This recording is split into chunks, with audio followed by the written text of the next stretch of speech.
Então, mais uma vez, muito bom dia.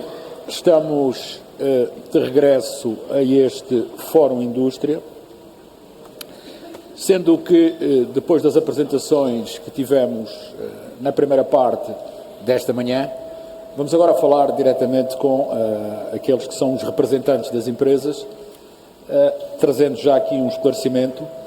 Dois dos nossos convidados que iriam participar também nesta conversa, infelizmente tiveram problemas e não vão estar. Falo do empresário de Benguela, Adérito Areias, e também daquele que é o diretor-geral da Quinta dos Jogais, António Perdigão Lopes. Eles os dois não vão poder estar, mas nós vamos então fazer esta mesa redonda com os presentes, sendo que, como eu disse, enfim, teremos também uma oportunidade para aqueles que estão na sala, se quiserem fazer alguma pergunta ou se quiserem darem a sua opinião, embora com algumas limitações, ou seja, as limitações são estas: nós não temos capacidade de filmar a assistência no sentido de aparecerem na transmissão, mas temos a capacidade de os ouvir, ou seja, identificando-se e fazendo declarações curtas, acaba também por resultar. E nós, mais à frente, daremos essa possibilidade àqueles que estão na sala de poderem dar a sua opinião. Aliás, se a gente quiser olhar apenas para o ponto de vista jornalístico, isto era engraçado, é quando estão 100 ou 200 pessoas todas a querer falar ao mesmo tempo e a gente vai ter que indisciplinar uma, outra, ou seja, do ponto de vista acaba sempre por resultar também, não é? Mas não será assim, mas com esta pequena particularidade daremos essa oportunidade. Os nossos habituais, enfim, as pessoas que habitualmente veem os nossos fóruns sabem também que podem mandar as suas questões através do link onde estão a assistir. Essas questões serão depois encaminhadas também para aqui, para a mesa, e algumas delas, aquelas que, enfim, tiverem resposta e forem de alguma maneira mais pertinentes, também serão respondidas aqui. Para já, então, apresentar quem vai estar nesta mesa redonda. Começo pela minha direita, e não indicia qualquer tendência política, mas começo pela minha direita. Dr. Rui Pinto, da General Cable, que é a atual proprietária da Codel, que é, enfim, uma das indústrias mais conhecidas do país.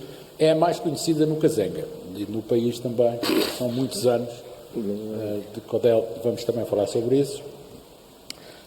Aqui mesmo, ao meu lado, temos o Dr. Décio Catarro, do Grupo Carrinho, que é talvez a indústria mais mediática da atualidade, se assim poderemos dizer, pelo menos aquela que aparece mais vezes nos noticiários e nas declarações, por aí fora. Mas já vamos saber. Enfim, aqui à minha esquerda tenho o Dr. Diogo Caldas, da Refriango, que lidera um dos setores mais importantes, o setor de bebidas, como sabemos, e hoje já com responsabilidades também noutra indústria, apenas na área industrial, mas já noutra indústria que não a sua. E tenho a finalizar o Dr. Luís Diogo, da Fabri Metal, que também lidera o seu setor, e que, de alguma maneira, é um projeto também, que é um projeto que não se esgota apenas a Angola, é um projeto que tem uma grande implantação em África, em outros países africanos, e quando falamos de mercados regionais, Fabri Metal é um destes casos, é um dos casos que já trabalha com estes mercados regionais e já tem alguma experiência daquilo que é o comércio, aquilo que são as exportações dentro da zona africana. Vou começar exatamente pela minha direita, vou começar pelo Dr. Rui Pinto. Quando lhe fiz o convite, certamente que olhou para o título, as prioridades para o desenvolvimento industrial, ações e projetos. Eu pergunto-lhe diretamente qual era o problema que gostava de ver já resolvido, ou seja, se tivesse essa faculdade de resolver um dos problemas que o abrange, quais eram esses problemas que iria desde já resolver? Que ações iria tomar já? Se tivesse essa capacidade, obviamente. Ok, bom dia a todos, obrigado principalmente pelo convite. É um prazer estar aqui a representar, se calhar, a empresa mais antiga em Angola, 1956, que é quando ela está em Angola. Portanto, nunca saiu e nunca fechou, continua sempre aberta. Há pouco, numa das apresentações, falava-se em resiliência, que ouviu-se começar a falar a partir de 2012. Acho que esta é a empresa mais resiliente no país, que continua com tantas dificuldades, já passou durante estes processos e continua ativa, com a sua capacidade possível, mas continua ativa. Só que por uma pequena correção, porque não sou doutor, sou engenheiro, e para um engenheiro é uma ofensa chamá-lo doutor, é só essa correção. Eu sou um pouco elitista nisso, peço desculpa. Eu vou-lhe ser muito sincero. Como é que eu dizer? Eu também, uma das coisas que me incomoda é quando me tratam por doutor. Eu também, não gosto, eu também não sou doutor. Também não gosto de me tratarem por engenheiro, também não há problema. Mas não é porque sou engenheiro, é só porque não sou doutor, só sou licenciado. Não é? Eu também não é preciso me tratar nem por engenheiro nem por doutor, mas doutor é que não. Mas doutor é que não. Vamos então àquilo que são os problemas que, do seu ponto de vista, e as ações que têm que se tomar. Aqueles que são os prementes, os dois. Para uma indústria como a nossa, que estamos muito ligados ao setor energético, não é? Somos uma indústria de cabos elétricos, de produção de cabos elétricos, e que estamos no mercado há muitos anos, e principalmente a partir de 2008 fizemos um investimento para a recuperação da nossa fábrica, que está desde essa altura no Cazenga, e tivemos sempre neste crescimento do país, do setor energético. O nosso principal problema continua a ser o mesmo que era antes, mas agora de outro fator, que são as importações. Portanto, as importações de cabos continuam a ser um calcanhar daqueles no nosso setor.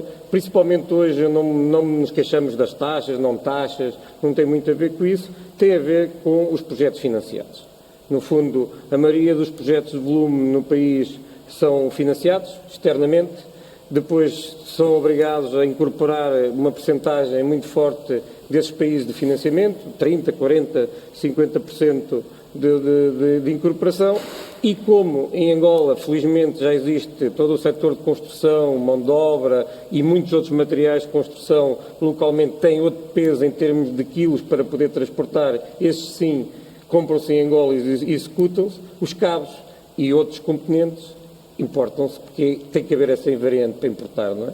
Tem-se que importar transformadores, isso não há, tem que se importar PTs, tem que se importar postos de transformação, tudo isso ok, não há, e é a tecnologia que tem que se importar, mas cabos existem em Angola, já existem 3 fábricas em Angola, não existe só a nossa, nós somos os que estamos há mais tempo, somos o que temos possivelmente mais conhecimento do mercado e mais know-how, porque também temos por trás, há que dizer que também destas empresas que estamos aqui, penso eu, não vou errar muito, somos uma empresa que temos uma multinacional por trás, neste momento é a Prysmian Group, que é o número 1 mundial em cabos, portanto nós éramos General Cable, multinacional americana, que foi adquirida em 2018 pela Prysmian Group, número 1 mundial, temos um know-how muito forte, portanto, tecnicamente, para produzir cabos, temos tudo, temos equipamentos, temos pessoas, temos mercado, só que o mercado é comido pela importação. Ou seja, se eu percebo aquilo que é o problema, é o facto de,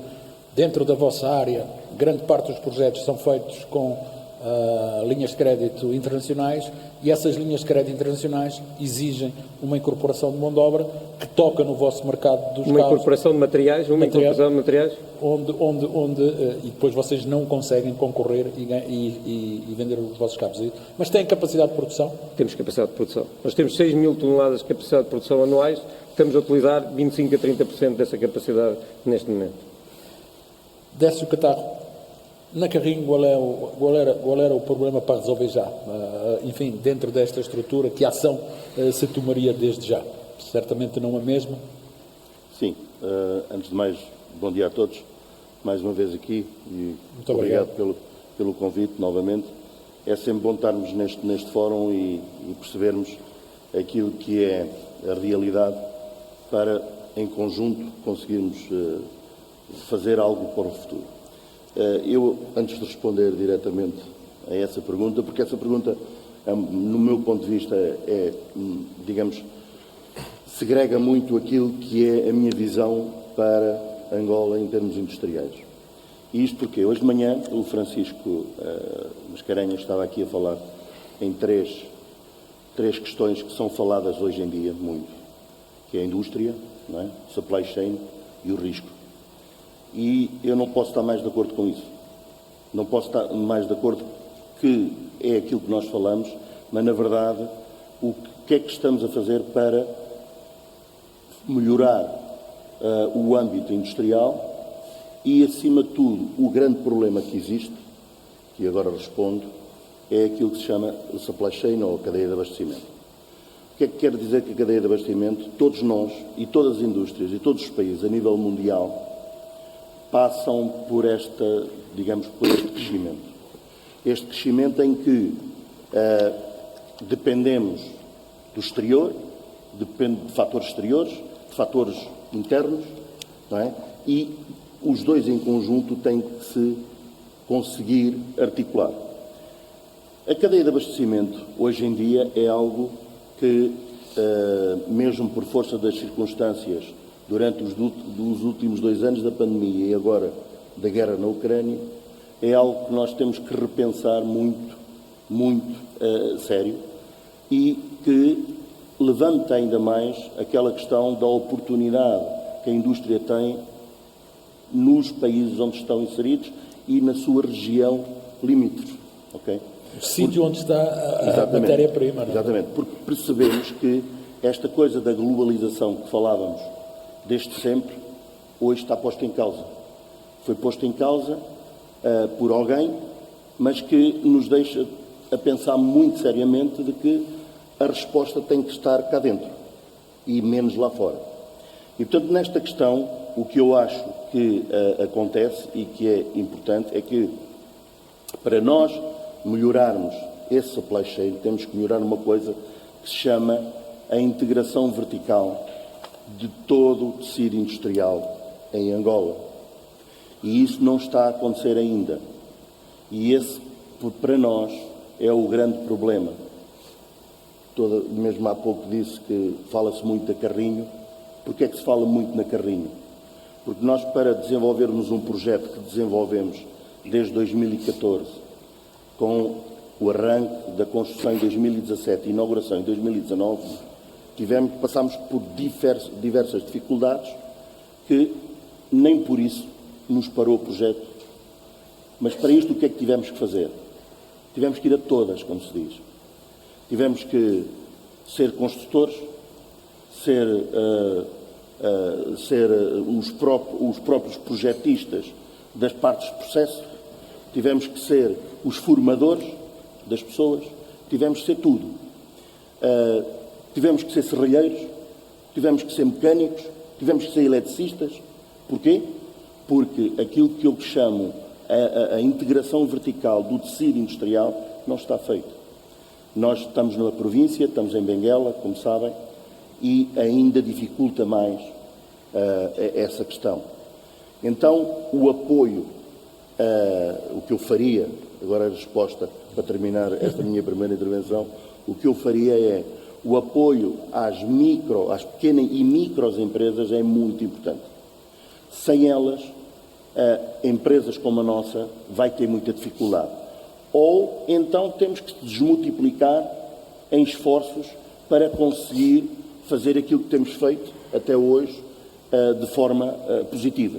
E por isso todos os dias a Carrinho aparece, não é? Porque foi eletricista, foi mecânico, foi tudo e mais alguma coisa. Deu mais uma merenda escolar? Dá mais uma merenda escolar.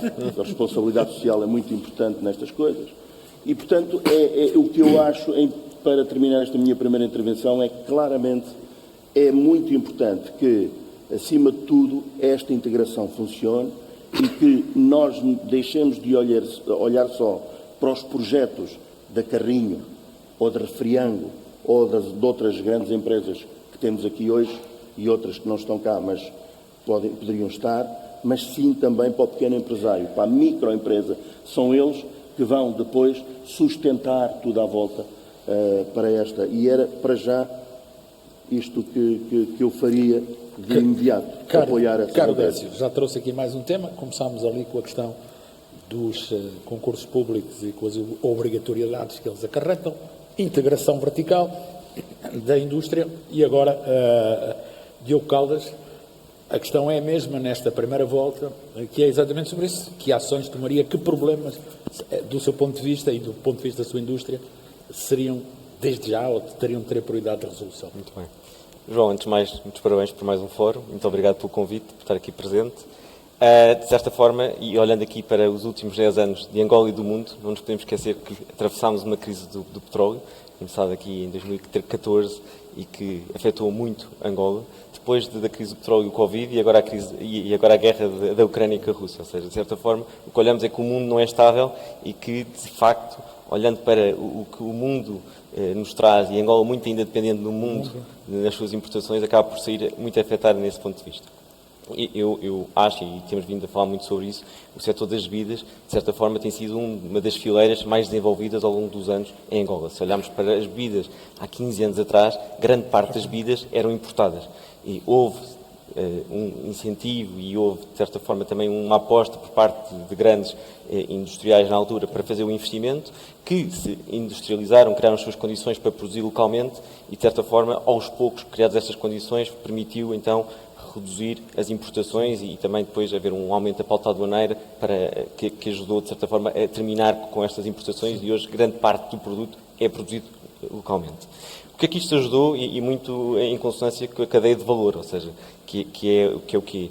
Tanto a montante como a jusante, houve outras empresas e outras indústrias que acabaram por vir para o mercado.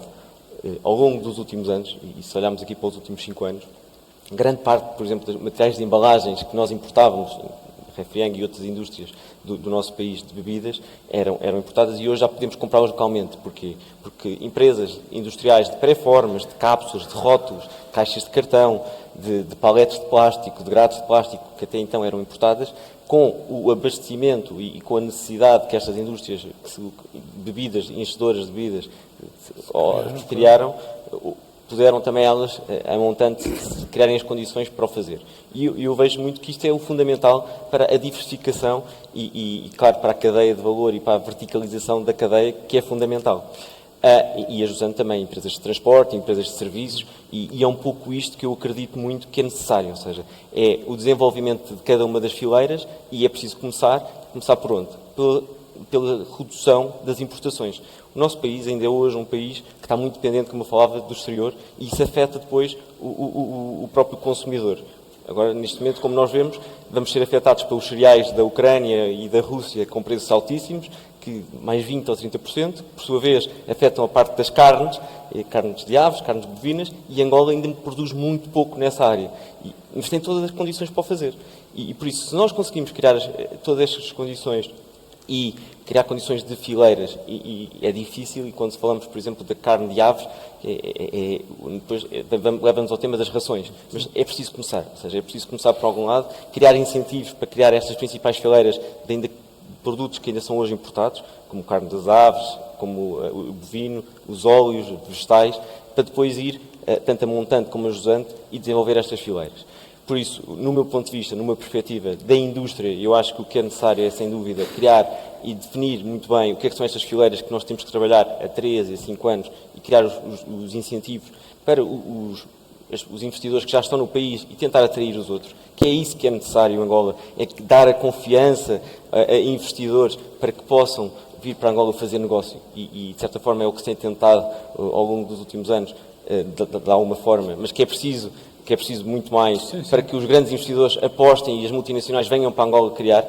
Eu espero, e neste momento acho que estamos todos contentes que o petróleo é $120 ou acima dos $100, que o trabalho que se tem vindo a fazer e a falar muito da industrialização continue e não se volte àquilo que Angola sofreu no passado e não se perca o rumo de abrir as importações outra vez e de se perceber que o petróleo traz dinheiro e perder aqui o rumo da organização e da estruturação e se ajuda então, o petróleo estando a este nível, para acelerar este processo.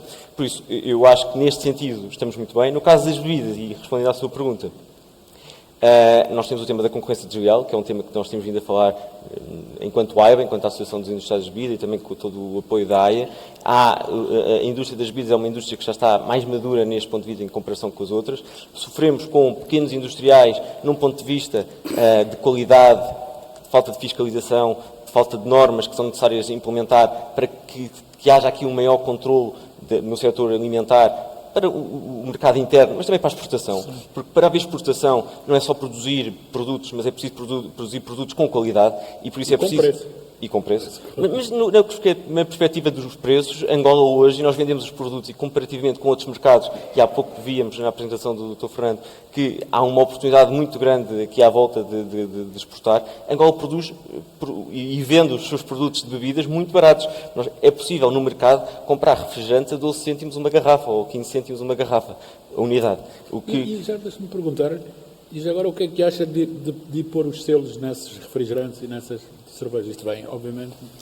Sim, é um problema, ou seja, é um problema que nós temos vindo a falar com a AGT, que temos vindo a falar com a empresa nacional e a posição da AIBA é muito clara. Nós não somos contra os seus fiscais, contudo, e apoiamos, porque vem combater aqui o tema da concorrência desleal, contrafação. Agora, é preciso perceber onde é que existe a contrafação. No nosso ponto de vista, não existe contrafação nas cervejas nem nos refrigerantes. Isto, tal como acontece noutros países, tem que ser muito mais direcionado para produtos de valor acrescentado, como no caso das espirituosas, no caso do vinho e na parte dos champanhes, ou seja, nestes produtos de maior valor. É preciso, efetivamente, olharmos para o custo dos seus fiscais, porque, por exemplo, num caso dos refrigerantes, em que é vendido no mercado informal a 75 kwanzas, 100 kwanzas, colocar um selo fiscal que custa 10 kwanzas, estamos a falar aqui de um aumento significativo do seu preço e, por isso, no nosso ponto de vista, o preço, neste caso, não é ajustado. Daí também acharmos que não é ajustada a colocação dos seus fiscais nas cervejas, nos refrigerantes, também nos ready-to-drinks, mas é preciso sim criar outros mecanismos de fiscalização. Ou seja, e acho que há outros mecanismos que podem ser criados para a fiscalização, tanto de qualidade como tributária. E esses mecanismos, eu acho que são precisos ser analisados, perceber quais são as necessidades para criar as condições de os fazer, e a AIBA e os seus industriais estão na disposição de apoiar também na criação e no desenvolvimento destes mecanismos. Fica então esta terceira intervenção. Agora, Luís Diogo, da Fabri Metal. Agora já não vou tratar por doutor, não é? Já fui chamado a atenção. Já não há mais doutores aqui na mesa redonda. Luís Diogo, relativamente a esta questão do primeiro passo, da primeira ação, daquilo que é preciso já resolver no ponto de vista da vossa indústria e da sua empresa, o que é o mais importante nesta altura? Bom, bom dia a todos, obrigado mais uma vez pelo convite. Acho que esta iniciativa tem um valor muito grande e eu penso que devemos dar continuidade a ela, porque são nestes fóruns que se discutem coisas bastante importantes. Respondendo à tua pergunta, eu penso que não podemos isolar a questão do setor. O problema que tem o Rui é um, o problema que tem o Décio é outro. Portanto, eu, do meu ponto de vista, fazia disto de uma forma geral. Eu penso que o grande problema que todos nós temos e que atinge todos nós chama-se competitividade. E porquê que eu falo da competitividade? Porque a competitividade toca em todas as questões que foram aqui faladas até agora, e acho que é o veículo que pode ajudar todos nós a ultrapassar as questões que todos vivemos no dia-a-dia. E eu citava 2 ou 3 exemplos apenas de quanto isto impacta com aquilo que as empresas estão a fazer no dia-a-dia. Falo, por exemplo, na questão da ainda falta de mão de obra qualificada que nós temos. É no nosso setor, é no setor do Diogo, em todos.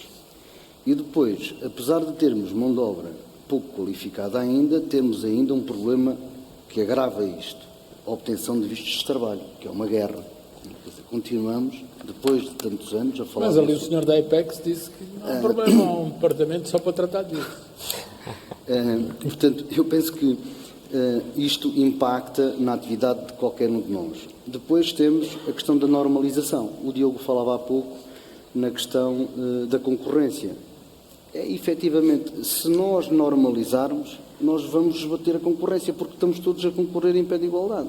Agora, quando eu estou a fazer um produto de qualidade e tenho um similar meu a fazer produto sem qualquer normalização, ele vai para o mercado, vai vender aquele produto a preços totalmente diferentes dos meus. Mas a normalização tem que ser o próprio setor organizado a tratar disso. É verdade, e é aquilo que nós estamos a fazer. Portanto, nós, eu digo em representação da AIMCA, A AIMCA é um organismo de normalização setorial, portanto, que está dependente do Ministério da Indústria e Comércio, e estamos a tentar, já implementámos várias normas, uma delas a do aço, foi implementada em 2016, e a ideia é que aquilo que aconteceu com o aço, nomeadamente há pouco tempo, que foi aprovado o primeiro regulamento, que diz que quem produz aço passa obrigatoriamente a ter que seguir a norma A ou a norma B, e dá aqui um tempo de transição para que as empresas se possam adequar. Isto tem que ser feito para os outros materiais.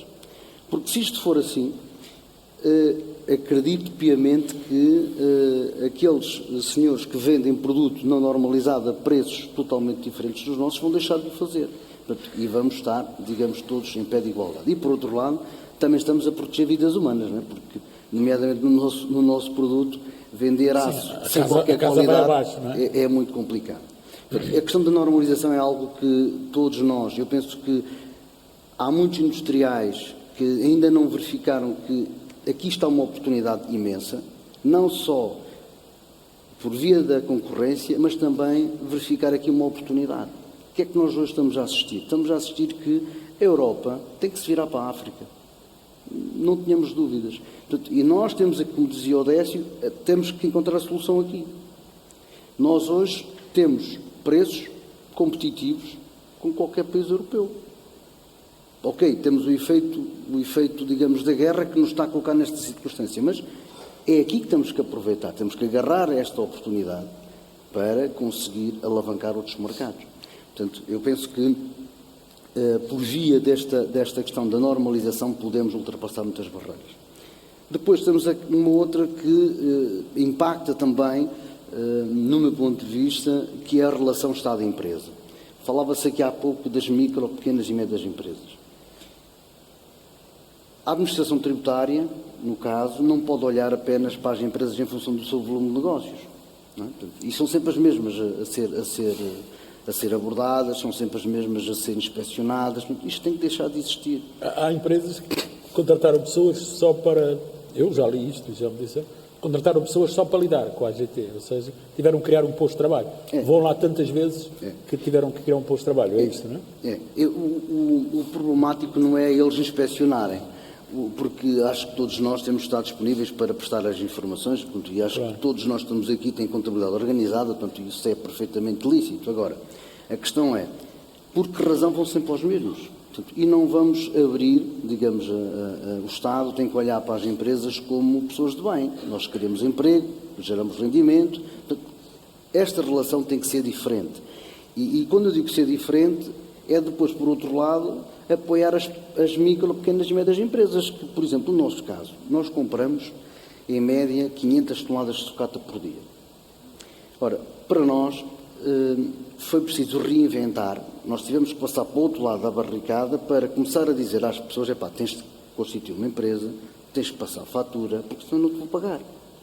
Quer dizer, nós tivemos que fazer o trabalho que supostamente a administração tributária devia fazer, que era dar formações, normalizar as pessoas para terem um contribuinte, terem faturas, fazer essas coisas. Portanto, o que nós fizemos, acredito que outros também estão a fazer, mas é uma forma de incentivar os pequenos e médios empresários a poderem fazer parte de toda esta cadeia de valor. Portanto, não me quero alongar mais, eu penso que o aspecto da competitividade é a chave, é o fator crítico de sucesso aqui. Portanto, eu penso que se todos nós olharmos, nomeadamente neste momento atual, ver isto como uma oportunidade e não como um problema, acho que todos temos a ganhar. Fica aqui então, também mais dois aspectos importantes, a questão da normalização e da relação com a AGT. Apetece ir para a AGT, mas não, já lá vamos. Há um aspecto que eu lhe queria colocar também, Rui Pinto, que tem a ver com este facto. Nós, dentro daquilo que são, e estou a falar de números oficiais, obviamente, não é?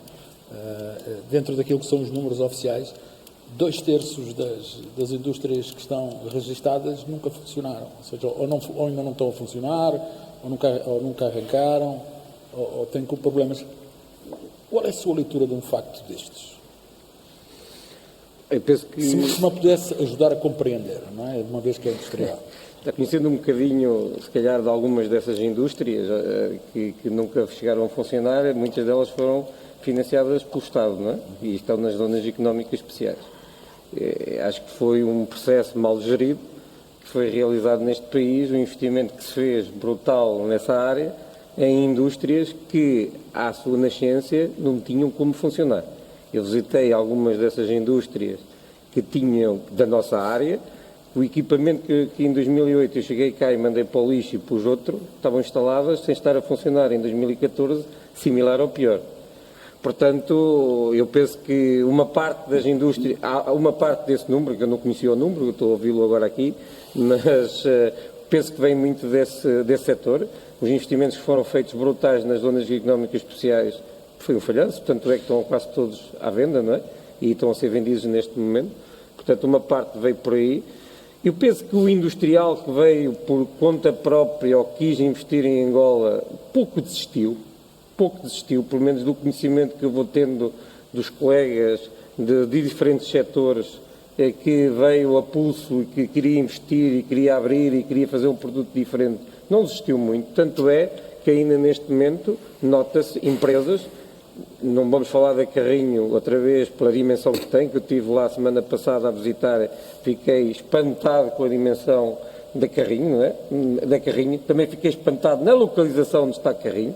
Está aqui, estamos na era da pedra, no sítio onde está Carrinho, não é? Parece que a gente está a chegar para lá para os Vikings ou qualquer coisa do género para chegar a Carrinho. Mas é espantosa a dimensão da indústria e da forma como está realizada. Não tive a oportunidade de visitar por dentro, mas só por fora dá para ver que tem nível, não é? Há coisas bem feitas em Angola, mas como também existem outras indústrias pequenas, de menor dimensão, tipo a nossa e outras noutros setores, bem feitas, a funcionar, com bom equipamento e a rolar. Mas, por exemplo, é de acordo que o plano industrial, ou seja, o desenvolvimento industrial do país, passe por isto, de zonas económicas especiais e polos industriais?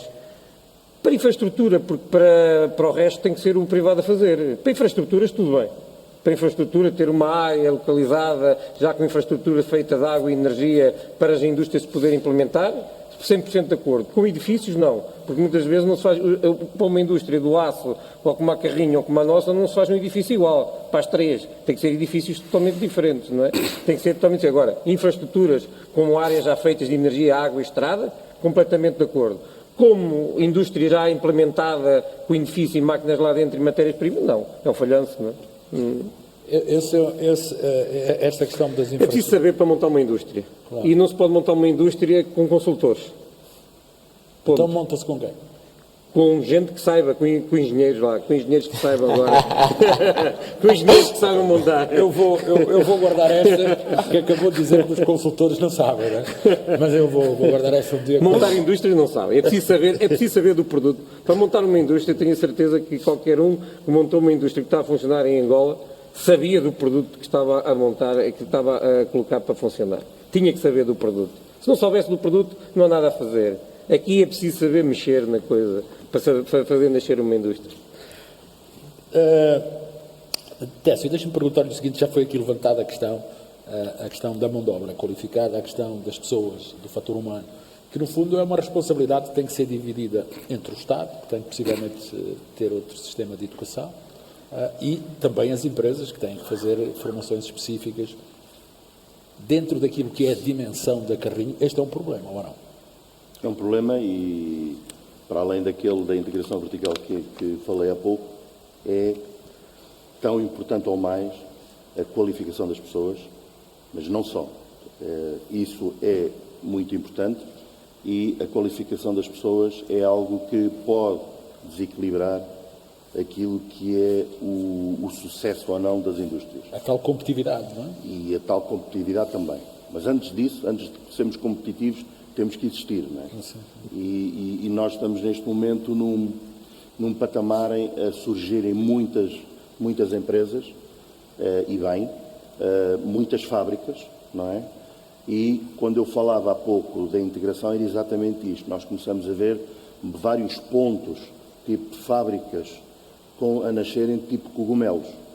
Mas a dificuldade que pode haver, e que claramente há, ou houve, naquelas que se implementaram e não conseguiram, é que, mais uma vez, não leram a nossa conjuntura em Angola. E nós estamos em Angola, nós não podemos estar a falar da Ucrânia, de Portugal, dos Estados Unidos, nós estamos em Angola. E quando viemos para fazer um projeto em Angola, a primeira coisa que temos que fazer é ler a cadeia de abastecimento daquilo que nós vamos fazer e perceber onde é que estão as dificuldades.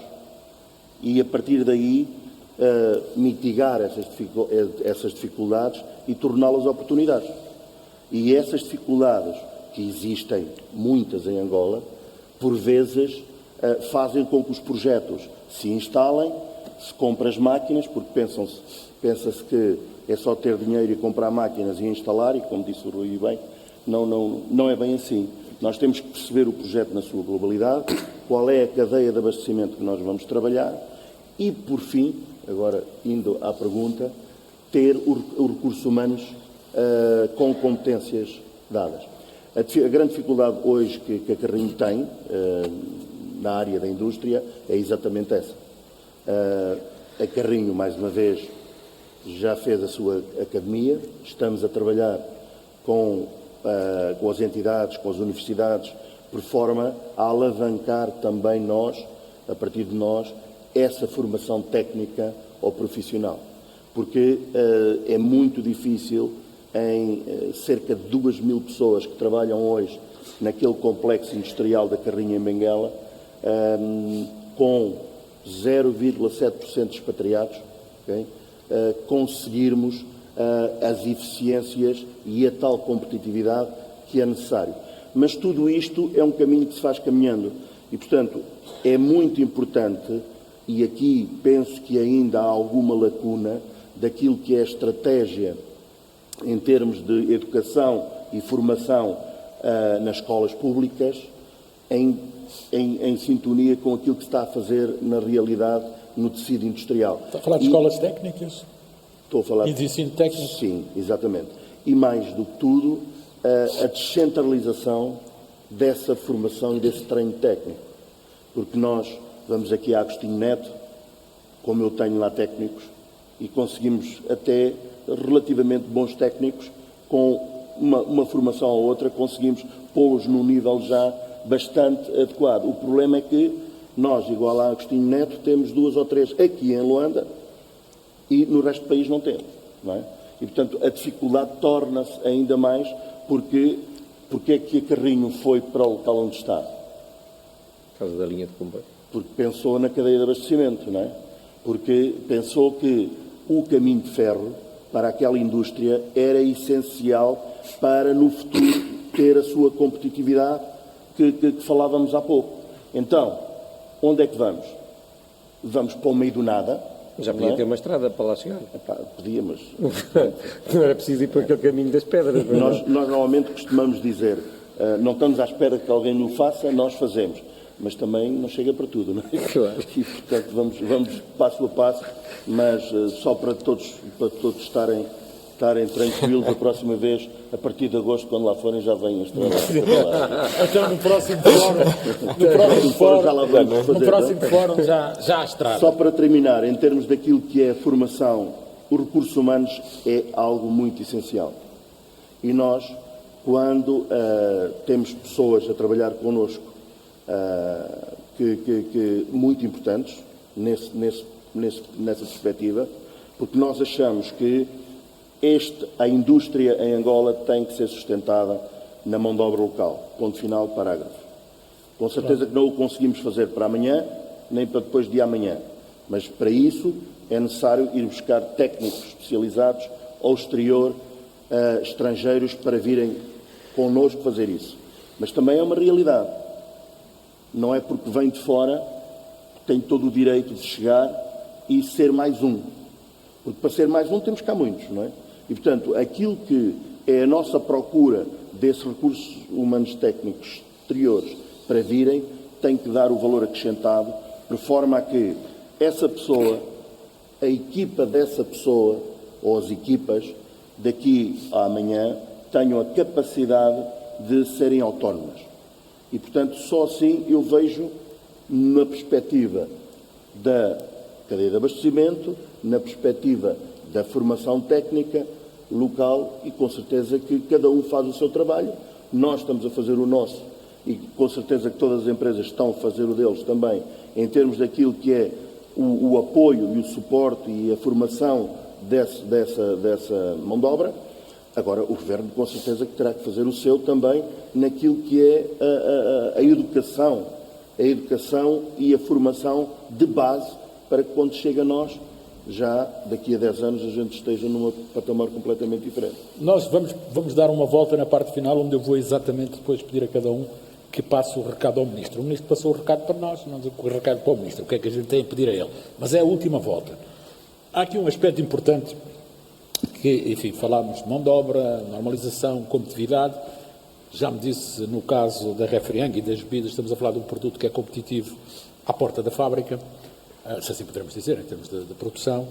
Mas há aqui um assunto que se levanta para um tipo de produto como o vosso, um produto de bebidas massificadas, que tem a ver com a distribuição e a logística. Este é um problema que se levanta também a uma empresa como a vossa? Sim, não só para a nossa empresa, mas eu diria para todo o setor e para toda a indústria, ou seja, a logística é fundamental para nós conseguirmos chegar e colocar os nossos produtos junto do consumidor. Nós temos, criámos aquilo que falava há pouco, a Jusante, vários distribuidores em que e apoiámos esses distribuidores a criarem as suas condições logísticas de armazéns para também poderem distribuir os nossos produtos. Contudo, existe uma carência muito grande atual em Angola na área da distribuição, por falta também da crise que existiu e por falta do investimento que existiu nessa área. Ou seja, hoje é muito difícil encontrar players nesta área da distribuição capazes de fazer aqui o suporte necessário para as indústrias. Nós, Refriang, nós temos mais de 400 veículos pesados para fazer esta distribuição e fazemos em Luanda e conseguimos cumprir aquilo que é o nosso nível de serviço em 24 horas, entregamos os nossos produtos aos nossos clientes e nas províncias entre 3 a 5 dias. Contudo, o que é que isto leva? Leva a que nós tenhamos que ter uma oficina auto, temos que importar peças... Então vocês assumem a própria logística. Nós temos isto verticalizado. Contudo, e tal como tínhamos outras áreas, o que nós pretendemos é ter um parceiro de distribuição que consiga cumprir aquilo que são os custos e aquilo que é o nível de serviço. Não tem sido fácil encontrar esses parceiros, por aquilo que eu referi, que é necessário, e porque hoje as estradas ainda não estão em plenas condições, para ir para as lundas é um desafio brutal. Ou seja, nós estamos a falar de estradas que são em terra batida, muitas delas, para que quando chove em lama e que os carros têm que ir um em fila e com as rodas completamente tapadas por lama. Por isso, há um grande desafio nas infraestruturas. E para ser competitivos, se não olharmos só para a Luanda e se queremos olhar para outras províncias, é de facto um investimento que é necessário fazer, é necessário olhar para as infraestruturas rodoviárias e também, como falávamos, carrinhos de ferro e outras que possam ajudar, e eu diria que se calhar é uma aposta e um investimento que tem que ser visto e que tem que ser bem feito, ou seja, a prazo. Na perspectiva de não podemos fazer hoje uma estrada e daqui a um ano estarmos a reparar essa estrada, ou seja, tem que haver aqui KPIs muito bem definidos para como é que as estradas são feitas. Caso contrário, todos os anos estamos a gastar dinheiro e já conhecemos como é que a realidade é e é necessário olhar muito bem para isto, mas é um desafio muito grande que Em termos internos, especialistas de logística, homens da distribuição, é um trabalho que é feito por vocês ou existem profissionais desses no setor? Não, é um trabalho feito por nós. Como diria, nós temos aqui, no caso da Refriang, nós temos uma distribuição direta e indireta, onde nós trabalhamos, não chegamos até ao retalhista em muitos pontos, nós trabalhamos com vários grossistas de grande dimensão que depois fazem esse trabalho pelos bairros e também em algumas províncias, contudo estamos presentes e fazemos uma logística muito com alguma dimensão. Como lhe estava a referir há pouco, tínhamos os 400 veículos de 24 paletes, temos também de 12 paletes e de 6 paletes, e isto permite-nos abastecer aquilo que são as nossas necessidades. Nós temos motoristas formados e que depois consigam cumprir aquilo que são os nossos... Temos de lhes dar formação da forma como nós pretendemos, têm que ser acompanhados. Não é fácil. A educação, como falávamos, eu acho que é a base de tudo isto. É fundamental e é partilhado, como também referia João, entre o Estado e as empresas. O Estado tem que dar a base da educação e tem que começar logo na primeira classe olharmos para o sistema de ensino em Angola e se está adequado àquilo que é a realidade e as necessidades que nós temos para o futuro. Nós sabemos que o mundo está a mudar, a realidade de indústria está a mudar cada vez mais, temos mais tecnologia, temos mais digitalização e temos que adaptar a própria educação também a isto que são a realidade atual do mundo, para que depois, quando consigam e quando haja esta evolução e quando chegue ao momento de escolha entre a escola profissional ou a universidade, as pessoas estejam preparadas e que haja esta base. Nós temos várias parcerias com institutos profissionais e com universidades, temos conseguido formar muitas pessoas dentro de casa também, técnicos, ao longo destes anos, e com alguns profissionais que vieram de fora e que deram também esta formação, mas sem dúvida, a base é de toda a indústria e, diria, de todo o país, esta base da educação, para conseguirmos ter aqui um país melhor, com mais desenvolvimento e capaz de ir para a frente. Deixe-me perguntar ao Luís Diogo, porque se levantou aqui um problema que tem a ver exatamente com isto, que é a forma como se olha para o mercado. A partir de uma certa altura, obviamente, que as empresas não olham apenas para o nosso mercado. O Luís Diogo falava das oportunidades que existem agora, devido à conjuntura internacional, mas eu pergunto, há alguma explicação, e vocês, por acaso, até trabalham com a África e com a região, há alguma explicação a esta explicação logística, é outra explicação para que grande parte das exportações dentro das mais diversas áreas se façam não dentro da nossa região, não dentro do nosso continente, mas que se façam, na verdade, para mercados, ou seja, que a saída se faça de barco e não se faça de caminhão, se assim poderemos dizer. Qual é a sua leitura disto? Sim, como é que eu vou explicar-lhe isto? Como é que eu abordo a questão? No nosso caso, nós, por acaso, trabalhamos com o mercado regional. Não é? E temos, tocando aqui na questão que o Diogo falava, a questão da logística de transporte é um pesadelo hoje em dia para encontrar linhas disponíveis a preço competitivo para conseguir colocar os produtos no destino. Porque é que não fazemos via rodoviária aqui dentro da nossa região? Eu penso, nós por acaso começamos agora a fazer há pouco tempo o mercado da Namíbia, e é um mercado que se faz perfeitamente de carro. É a nossa intenção chegar mais à frente. Agora, há aqui questões que impactam, não é? As questões das barreiras tarifárias, portanto, tudo isto impacta depois na própria logística do transporte. Não podemos ver o transporte como uma questão isolada. Agora, porquê é que nós usamos mais o transporte marítimo e não o terrestre? Tudo depende da natureza do produto. Por exemplo, o nosso produto, face à sua natureza, é mais propício de ir em navio, digamos, porque são sempre mais... Quanto maior é a tonelagem, sim. Temos otimização do O que não se aplica às cervejas e aos O que não se aplica, mas eu penso que a questão do transporte aqui no nosso país carece, porque nós não podemos ver só depois de Angola, não é? Temos que ficar dentro, porque os carros não chegam às fronteiras sem passar pelas nossas estradas, não é? Portanto, a questão das infraestruturas é fundamental. Falou da questão das taxas. Há 3 anos que se fala desta zona africana de comércio livre. As empresas já notam alguma diferença relativamente a essa matéria? Eu diria que, não vou dizer que é uma miragem, portanto, já se fez algum trabalho, mas ainda não há nada que, neste momento, o que se está a fazer, já foi feita uma oferta tarifária, não é? Portanto, Angola já fez uma oferta, portanto, e isto é um processo gradual, portanto, isto não é estalar os dedos. Agora, eu penso é que, o João tocou agora no assunto da questão das ECL. Eu penso que Angola tem aqui um aspecto que pode ganhar mais, aliás, todos nós podemos ganhar mais, se olharmos para aquele outro acordo que ainda não está totalmente firmado por todos os Estados, tem a ver com os países de língua oficial portuguesa, em que, por aí, conseguimos, digamos, tirar, se calhar, um partido mais rápido do que pela via das ECL.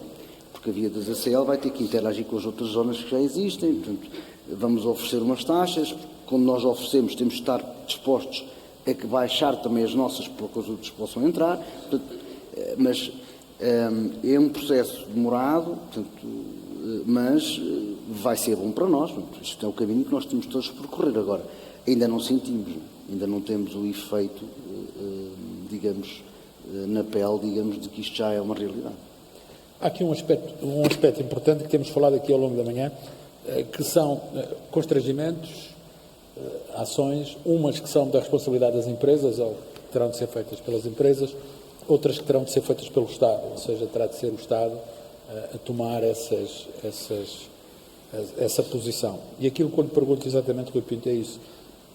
Que ações deve o Estado tomar, do seu ponto de vista? Aquelas que são mais prementes e que são responsabilidades externas às próprias indústrias e que ou seja, vocês não terão capacidade para resolver.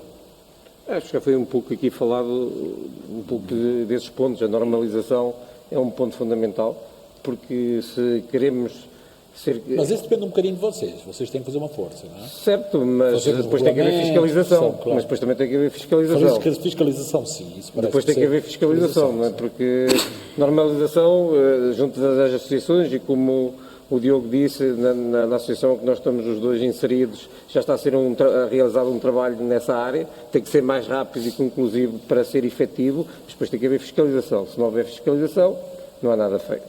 A formação, não é? A formação das pessoas é muito importante. E depois já o tema das infraestruturas, porque nós falamos aqui muito dos custos de transporte terrestre, marítimos e tem o comboio, que é o mais barato deles todos. E o comboio, que é o mais barato deles todos, e que a gente podia ter para ir daqui a Benguela, é quase o fim do mundo, demoramos 7 ou 8 horas e não temos sequer uma linha de comboio para chegar do Luanda à Benguela, não é? Eu acho que as infraestruturas são um ponto fundamental no meio disto tudo, porque, primeiro, para sermos competitivos, e não vale a pena, nós temos que criar indústrias e temos que pôr as indústrias à máxima capacidade. Se não tivermos as indústrias à máxima capacidade, nunca vamos ser competitivos. Por isso é uma coisa que nós, enfim, todos os dados que temos apontam para isso. A grande parte das indústrias, ou praticamente todas, trabalham a 30%, a 20%. Isso é a primeira base de tudo, da capacidade instalada, praticamente todas, não é? Isto é um desperdício, não é? É um desperdício, depois o que é que faz isso? As empresas têm que minimamente ganhar qualquer coisa, porque só a única coisa que isso faz é aumentar o preço. Claro. Não há, os números são fáceis, são contas de somar e de subtrair, portanto não há outra volta a dar. Portanto, as indústrias têm que trabalhar à máxima capacidade. E existe necessidade no mercado para elas trabalharem à máxima capacidade. Então, porquê é que não trabalham? É um problema de interno, de funcionamento, de pessoas? Qual é o problema? Há mercado. Eu não vou me querer repetir outra vez no tema das importações, que continua a ser uma atração muito... Matéria-prima, não é? Não é só matéria-prima. Há o tema da verticalização das matérias-primas, que é muito importante. Esse é outro fator importantíssimo que, não só das matérias-primas, mas depois também dos serviços e tudo, que tem que se verticalizar e tem que se investir mais nessa área. Na nossa área, por exemplo, mas tem que ser especialistas nessa área. Não pode... por exemplo, nós somos fabricantes de cabos. Podíamos ir agora extrair cobre e criar fundições de cobre, mas isso não é o nosso core. E não vamos ser, e vamos tirar a concorrência, vamos criar aqui alguns problemas de concorrência se o fôssemos fazer, não é? Tem que haver os especialistas de extração de cobre em Angola e alumínio em Angola. Os especialistas de cobre e de alumínio têm que vir para Angola extrair e fundir. E depois todos os outros que somos especialistas em fabricar cabos, vamos comprar isso a preços de mercado, como é em todo lado, não é? Todo esse setor tem que continuar. Agora, é lógico que isto faz caminhando, mas também já andamos a caminhar há 12 ou 13 anos e continuamos a criar as indústrias todas só para o produto final. Continuamos a criar muita indústria para vender no momento e para o produto final, não para vir do zero, não é?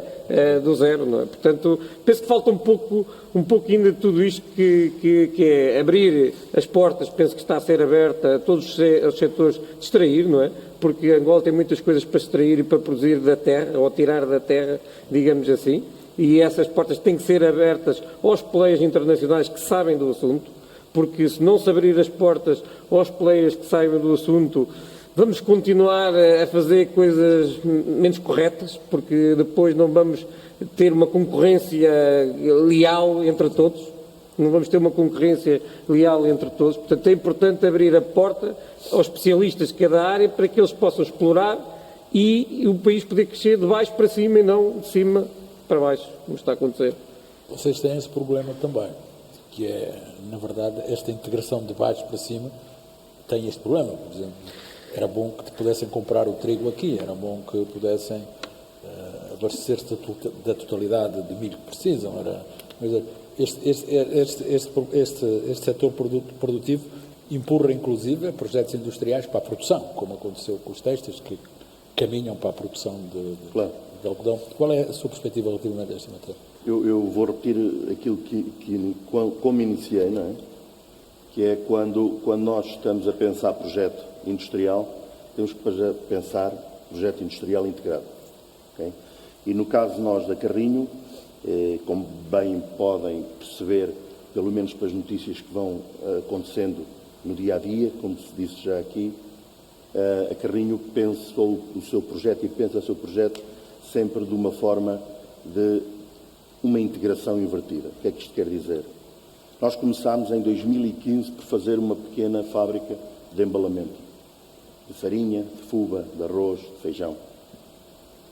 Nos anos seguintes, instalámos as fábricas de processamento. O Carrinho Indústria faz agora o processamento desde a matéria-prima, que é o trigo, o milho, o arroz, desde a sua base. Desde há poucos meses a esta parte, tem a reserva alimentar. surgiu essa... a Carrinho Agri. Sim, sim, Okay? sim. E, portanto, a Carrinho Agri é o nosso baby, a empresa mais recente que está a ser liderada por um homem que tem todas as condições e capacidades para fazer o desenvolvimento e podem ver dentro já de dias, ou mesmo neste momento, o que é a realidade na fomentação da agricultura familiar em Angola. Neste momento temos cerca de meia centena de técnicos espalhados por todos os países, por todo o país, no Bié, na Matala, em vários sítios, onde estão a formar as suas equipas, a cadastrar já famílias. Pretendemos que até o final deste ano estejam o máximo de famílias cadastradas, por forma a fomentarmos essa agricultura. Não queremos ser agricultores, queremos que a nossa Carrinho Agri fomente esta agricultura e passe de uma vez por todas a deixarmos de dizermos que vamos estar a importar. Com certeza que, e isto gostaria daqui de salientar, que não há país nenhum no mundo que deixe de importar. Claro. Portanto, esta utopia que algumas pessoas possam ter de que Angola vai ser 100% autossuficiente em produção nacional, isso não é uma realidade em lado nenhum do mundo. Agora, que há condições, oportunidades para que Angola passe a ser um consumidor das suas matérias-primas na sua globalidade, na sua maioria em Angola, isso não há dúvida, nós acreditamos e por isso a Carrinho está no campo neste momento exato. Posso-vos mostrar já no final algumas fotografias dessa realidade a envolver tudo aquilo que é família, da mais humilde, de fazendas, tudo por forma a que no espaço de 12 meses nós possamos ter produção não só de milho, toda a gente só fala em produção de milho, mas é de trigo, de soja, de arroz e de todas as matérias-primas necessárias. Mas o que faz hoje a rentabilização dos parques industriais são os produtos da reserva alimentar estratégica, não é? Também. Hoje é isso que se faz. Exatamente. Este facto de serem gestores da reserva estratégica alimentar também impulsionou, como é que dizer, Não, quer dizer, isso é uma consequência daquilo que é uma estratégia do Governo nos últimos tempos. O nosso projeto, como eu disse, nasceu em 2014. Em 2014 nós pensámos em toda esta cadeia, independentemente daquilo que são os mecanismos que vão sendo criados ao longo do tempo pelo Governo para agilizar ou otimizar mais essa cadeia. Agora, a Reserva Estratégica Alimentar, que neste momento vive da importação, o objetivo também é exatamente comprar às famílias e às fazendas que vão estar a produzir dentro em breve e mesmo aquelas que já estão. A Reserva Estratégica Alimentar, neste momento, já está a comprar produto em Angola, nomeadamente o milho, que estamos na parte agora da colheita de uma safra de milho, não é? E, portanto, e de soja, e também arroz dentro em breve. Portanto, tudo isso é uma... Mas tudo coisinhas pequeninas ainda. Esperemos que... Exatamente. Mas existem realidades que nós estamos a confrontar neste momento no terreno, com as nossas equipas da Agri, que nos está a surpreender. Existem fazendas, neste momento, já com elevada produção de algumas das matérias-primas, nomeadamente E com taxas de rentabilidade boas? E com taxas de rentabilidade. Posso-vos dizer que a última, mesmo há 2 dias atrás, tivemos uma realidade numa fazenda a fazer 10 toneladas por hectare de milho. Portanto, algo que já é dentro de rentabilidades a nível das melhores a nível mundial. Não muito ainda boas, mas já dentro dessas rentabilidades. Há pouco eu gostava de frisar aqui, para além de tudo aquilo que estamos a falar, e naquilo que é essas oportunidades e aquilo que são as dificuldades, porque para nós percebemos que a dificuldade está, e hoje nós e todo o povo angolano necessita de uma base de subsistência para fazer o desenvolvimento económico do país. Okay? E é aí que nós estamos a apostar muito. Estamos a apostar muito na agricultura familiar exatamente para isso. É porque a soma de todos dá um maior. Claro, e, portanto, é isso que é importante percebermos. Agora, que é fácil? Não é. Que tivemos que ir buscar alguém ao exterior, técnicos especialistas, como nós falámos, para ir criar estas equipas, sim. Mas estamos a falar em equipas de 10 nacionais, onde fomos à escola do Lubango, do Uambo, de agrónomos, e estamos a formar essas pessoas e a pôr em prática.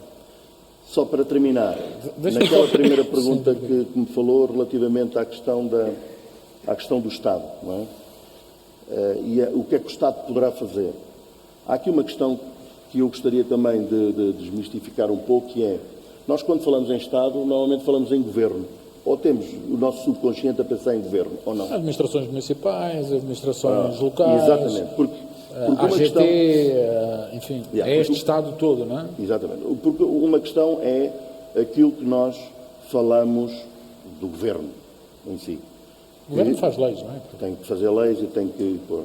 Agora, a estrutura sim. Aquele que fala aquele consigo. do AGT, aquele que vai lá à fábrica. Esse sim é, para além de fiscalizar, tem que facilitar também. Okay? E é, por vezes, penso eu, muitos de nós sentimos essa dificuldade na prática do dia a dia, por vezes realizar algo que está definido, está legislado e que não percebemos porque é que o papel não sai hoje, só sai daqui a 8 dias, não é? E, portanto, é essas dificuldades que, efetivamente, o país tem que acompanhar. Ou seja, essas complicações, não é? Yeah. E que depois também as complicações vêm, mas também se vendem as soluções. Isso depois depende, claro. Cada um vai vivendo nesta base. Deixe-me perguntar-lhe, Diogo, a Refriango também vai plantar soja, também vai plantar laranjas e maçãs e tal para os seus sumos e refrigerantes e para as suas coisas, ou não? Ou qual é a sua? Também vai fazer esta integração vertical? É soja, né? Soja, milho, é o que precisa, água em princípio tem, depois é frutas. De facto, a Refriango, mas o grupo tem um projeto agrícola. Sim. Aliás, nasceu de base do projeto agrícola. Sim, há cerca de 9 anos já. No Cadaval. Aí é verdade, pronto, é verdade. Na área das frutas é verdade. Contudo, rocha, a parte, sim, noutro país, ou noutros países, mas não em Angola, para já, sendo que está nas perspectivas. Mas em Angola nós também temos, na área agrícola, temos um projeto que já vem a ser desenvolvido há 9 anos e que fica na zona da Kibala, onde começámos não com a vertente da verticalização, foi na vertente da cenoura, da cebola e da batata, que acaba por hoje toda a parte hortícola e onde temos não só a parte da produção, mas também depois toda a parte de embalamento e vários produtos que chegam a Luanda produzidos por nós, sendo que temos vindo a olhar também, e numa perspectiva daquilo que o Décio referia, também nesta lógica das parcerias para desenvolver aqui outros produtos.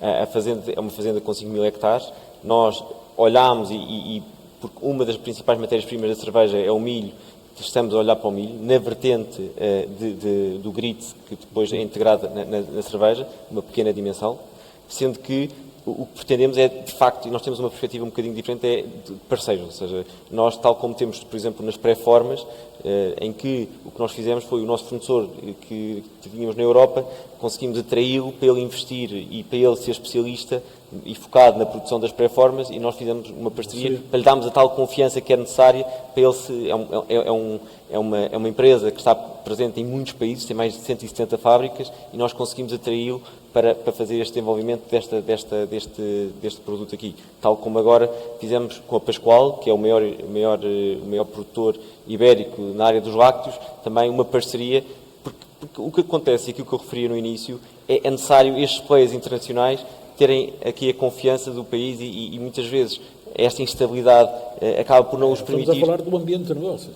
Muitas Nós vezes é isso. continuamos com uma pontuação baixa no Guidance and Business, com um ambiente de negócios às vezes muito complicado e que limita, não é? E isso as pessoas sabem, não é? E, de certa forma, é isto que eu digo, o que nós fazemos, que é importante olharmos, e neste caso o IPEX, é olhar muito bem para quais são as fileiras e quais são as empresas, em termos mundiais, que são necessário atrair, porque há especialistas na produção de frangos, ou seja, há boas empresas. O que é que temos que fazer para os conseguir atrair, para trazer os melhores, para produzirem cá, e que condições é que são necessárias para depois, porque o país tem estas condições. Agora, não vai ser preciso, ou não vai ser possível, ter toda a cadeia de abastecimento, é preciso começar e ir crescendo aos poucos e as indústrias irem aparecendo. Agora, eu vejo e acredito muito que o desenvolvimento da indústria passa, sim, por estes eixos prioritários da agroindústria e pelo desenvolvimento da cadeia de valor, como o Décio dizia, numa perspectiva ideal de não verticalização, só se for necessário, porque o foco acaba por não ser o mesmo. É importante que haja este ambiente de negócios e que aos poucos vai existindo. Contudo, nós, como falava há pouco da distribuição, nós próprios temos de ter uma frota, temos de ter uma oficina alta, ou temos de ter a nossa frota, porque não existe ninguém que o faça. Mas se houver a prazo alguém que o possa vir a fazer, nós, se calhar, seja competitivo e que nos dê confiança em termos de serviço, nós vamos entregar este negócio da distribuição a outros. Agora, é necessário haver a competitividade e haver um nível de serviço. Mas respondendo à sua questão da agricultura, não está no nosso âmbito desenvolver o negócio agrícola e nesta vertente. Em termos das frutas é muito difícil, muito difícil, e em termos dos concentrados de fruta há poucas fábricas em termos mundiais de produção de polpa, ou seja, as fábricas estão localizadas em alguns pontos para ser competitivo. Caso contrário, e se nós avançamos com a parte da produção de polpas em Angola, os preços não vão ser de todo competitivos, e o que é que isto vai fazer? Vai fazer com que os preços depois ao consumidor aumentem e que o poder de compra depois acabe por haver menos consumo.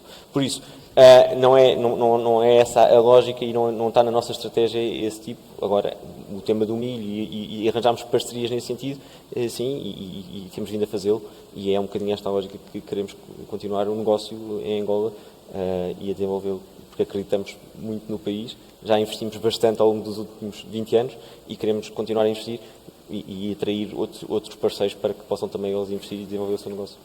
Luís Diogo, já há bocado falou da questão do relacionamento, questão da AGT, que falou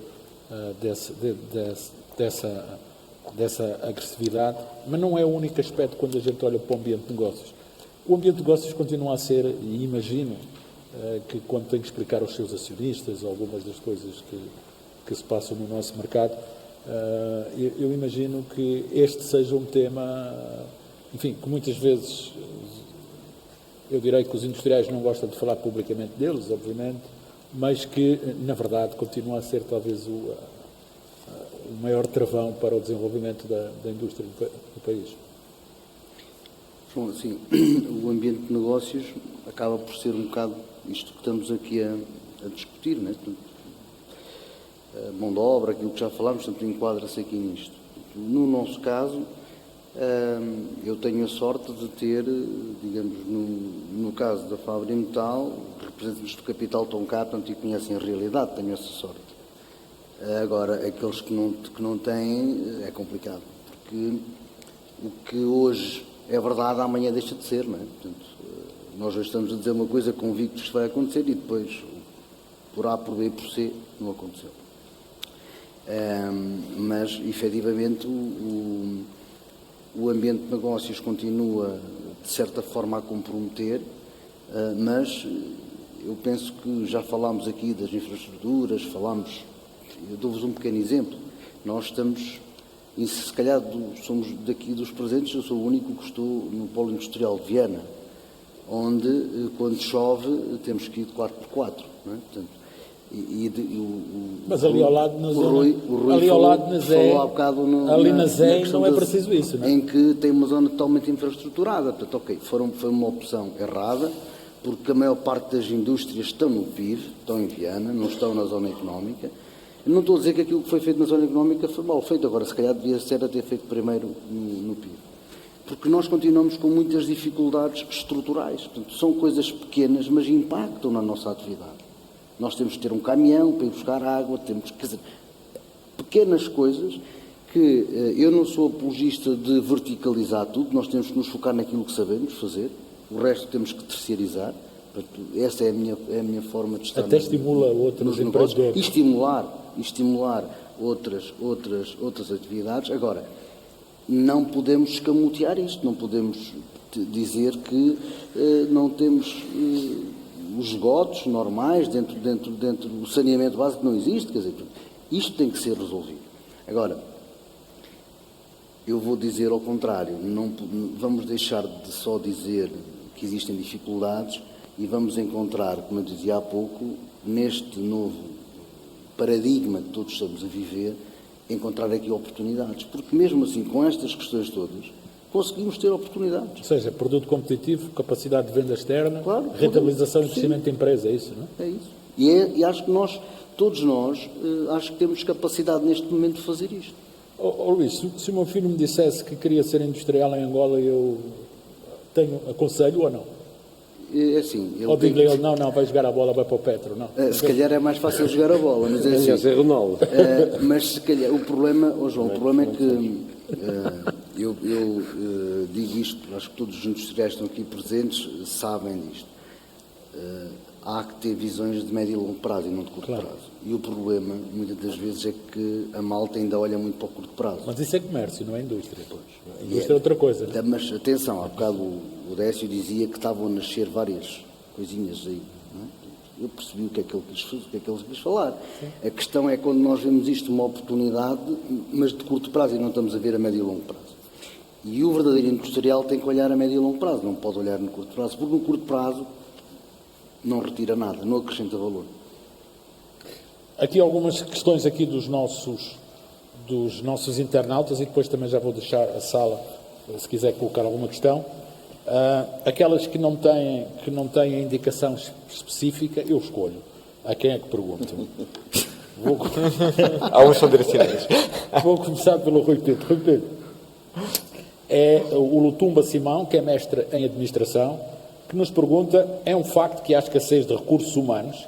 Já não é a altura do país investir numa instituição de ensino de gestão de alto padrão, pois é o nosso grande déficit? Pergunto eu. Há um déficit, mas está melhor do que estava no passado. Também não vale a pena a gente só vir para aqui dizer mal, porque também temos que, para tirar um bocadinho isto, e hoje em dia encontramos É lógico que a formação tem que ser uma coisa contínua, e Angola começou esta formação se calhar há 15 anos, 18 anos ou 15 anos começou esse processo de formação. Isto demora o seu tempo, mas hoje em dia está muito melhor do que estava há 12 anos. Não é? Quando cheguei aqui há 14 anos para montar uma fábrica do zero para fazer cabos, era muito mais difícil do que é hoje, não é? Era muito mais difícil do que é hoje. Portanto, é um processo, tudo que seja investido na formação deve ser feito. É aquilo que dizia que não só em Luanda e distribuído pelo país. Eu já não viajava pelo país há algum tempo de uma forma intensiva. Fiz isso a semana passada, uma semana, 6 dias a viajar desde Cabinda, Benguela, Lubito e Lubango. Fiquei impressionado com muita coisa. Portanto, isto está a mexer.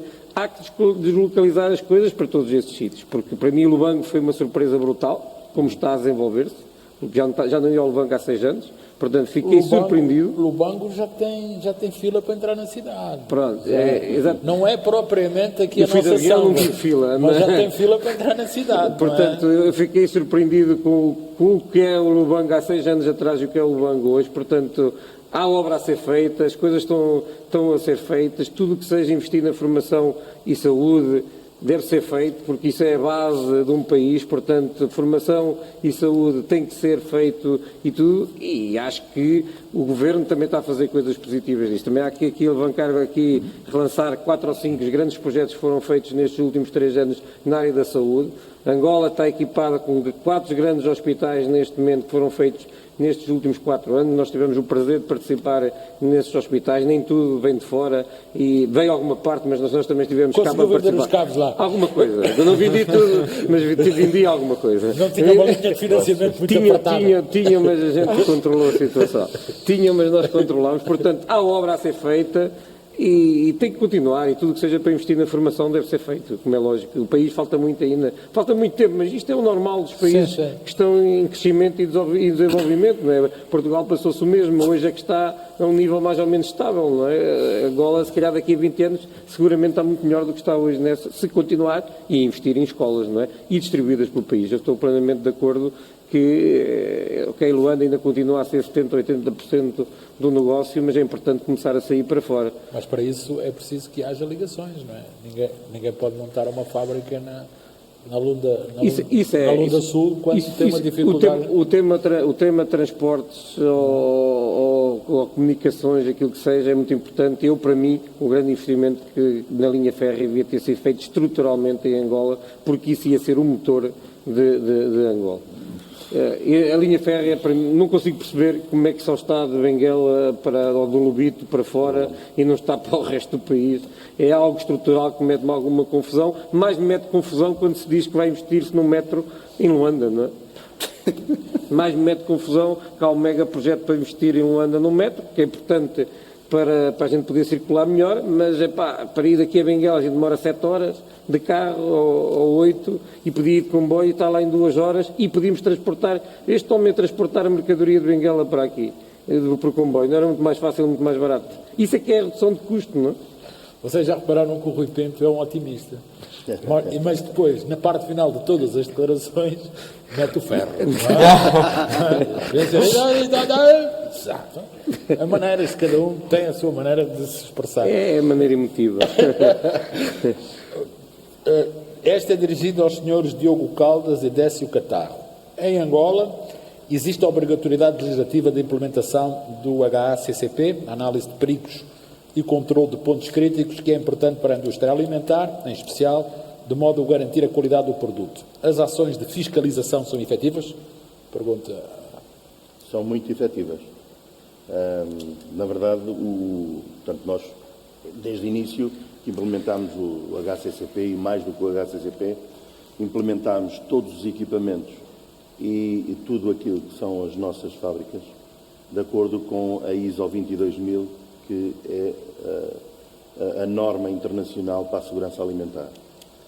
Porque o HACCP mede o risco e os pontos de risco, a ISO 22000 abrange tudo, nomeadamente as próprias linhas de processo.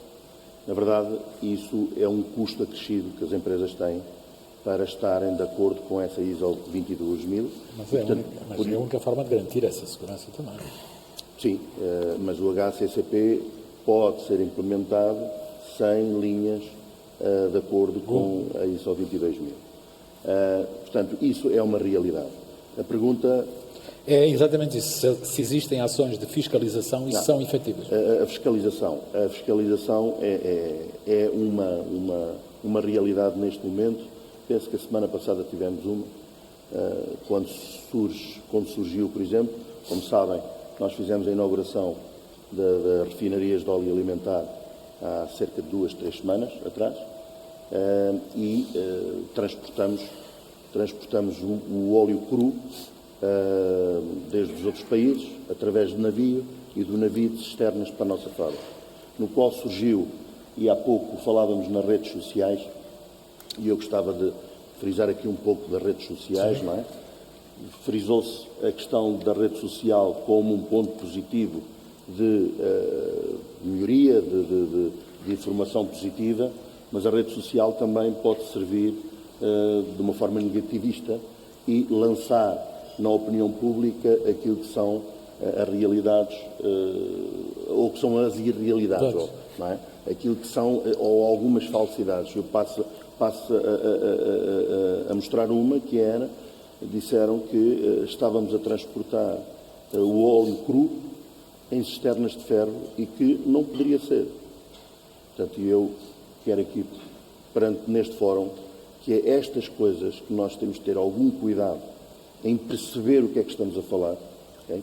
E depois de perceber o que estamos a falar, então, podemos lançar todas as questões e fazer todas as inspeções.